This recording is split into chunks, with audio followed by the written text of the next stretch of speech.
The amazing iWalk 2.0 Crutch gives you the freedom and pain-free mobility never before available.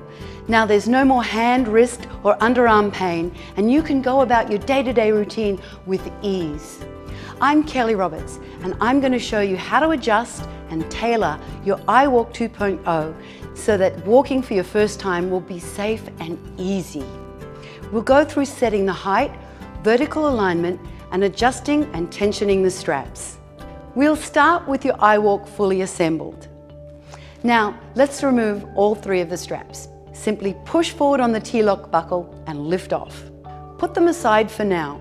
Next, make sure the thigh support thumb screws are loose and that the supports can rotate like this. The next step is really important, orienting the foot for left or right leg use. The adjustment is easy and intuitive. So here's what you do. Make sure that the curved edge is towards the outside. So if you're setting up your crutch for your right leg, then the curved part goes towards the right. For the left leg, it's the opposite. This is a critical safety feature, so make sure that you have it correct before you go any further. Now changing from right to left is simple. Just loosen the clamp bolt, push in on the double-headed spring and rotate the foot 180 degrees until its spring heads snap into the holes, then retighten the clamp. Now remove anything from your pockets, pull your pants up at the waist, and let's get started. Once you have the iWalk foot properly aligned, the next step is to adjust the height of the lower section. Here's how you do it. First, locate the bottom of your kneecap. Then, either sitting or standing, hold the crutch in front of your leg with the back of the knee platform against your shin. Make sure the platform is level and line up the lowest spot on the pad right here with your shin. You can raise or lower it by pressing in the push button springs and raise or lower the foot until you have the correct height. We've purposely set the height a little low because it's going to be easier for you to learn at this height. Later, we'll raise it a bit, but for now, tighten the clamp bolt and check the height. Make sure the spring heads are fully engaged in the holes, otherwise the crutch can collapse when you put weight on it, and we certainly don't want that. In a moment, you're going to kneel on the platform, but before you do, remember that at this point, you're holding the crutch up and it's not supporting you. So make sure you have a helper or a handrail or some other stabilizing surface you can rely on in case you lose your balance. Place the foot of your iWalk directly beside your good foot, about shoulder width apart. Okay, so now grab the handle and slip your knee all the way to the front of the platform. If the platform height is correct, you'll have about a 5 to 10 degree bend in your good knee. Keep kneeling on the crutch, and now we're going to adjust the upper section height. The goal is to have the thigh supports as high as possible on your leg. So push in the spring button head while pulling up or pushing down on the handle until you have the correct height. Again, make sure the spring head is fully engaged. Next, we're going to adjust the thigh supports. These handy gadgets will not only allow us to fit your thigh size, they'll also vertically align the crutch to your leg type.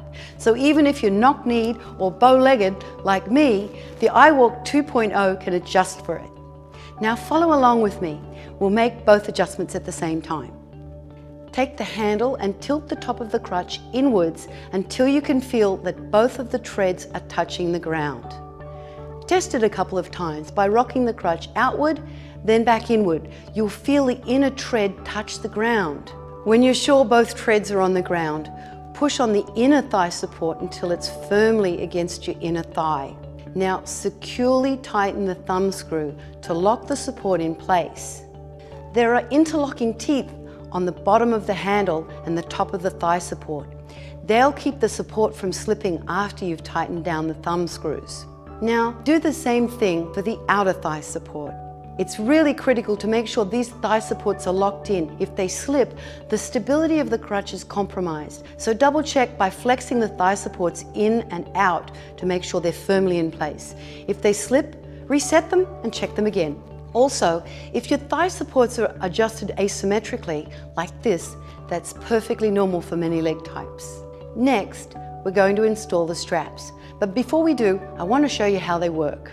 The straps have two sections, the length adjustment section and the donning and doffing section. The length adjustment section, which has the black buckles, is used for adjusting the length of the strap to fit your leg. So you should only have to adjust this one time, then you're done. The donning, doffing or on-off section, which has the grey buckles, is used to tension and release the strap so you can quickly and easily get into and out of the crutch. You'll use this each time you put on or take off your iWalk. Let's start by fully extending the straps. First, extend the adjustment section by lifting up on the tension lock while pulling on the T-lock buckle. Next, extend the donning doffing section the same way. By the way, even though the black and grey tension lock buckles look different, they work the same way. While you're doing this, notice that there's a fold that's stitched into the strap. This stops the strap from going all the way through the buckle to leave enough room so that you can hang on to it. Now install the 3 straps onto the crutch, starting with the black buckles on the inside of the crutch. Let's pull the comfort pads out of the way for now. Let's also slide the calf strap to the back of the platform. Next, you're going to adjust the length and tension of the straps. Start by kneeling on the crutch again, but remember the crutch isn't supporting you yet, so keep a good grip on the handle and position your feet properly. Drape the strap over the back of your knee and attach the grey T-lock buckle to the front of the platform. Make sure your knee is all the way forward and pull up and over on the adjustment end until the strap is snug but not fully tight. If you've got it right, you shouldn't ever have to adjust this part again. Now, pull on the donning doffing strap to lock yourself in. It should be really tight, especially when you're learning. Getting a finger between the strap and your leg should be possible, but not easy. That's all you have to do. Repeat this for the upper thigh strap and then finish with the calf strap. Generally, you want the calf strap to be as far back as possible, but if you have a cast, boot, brace, or condition that needs accommodation, you can slide the strap forward to where it best functions.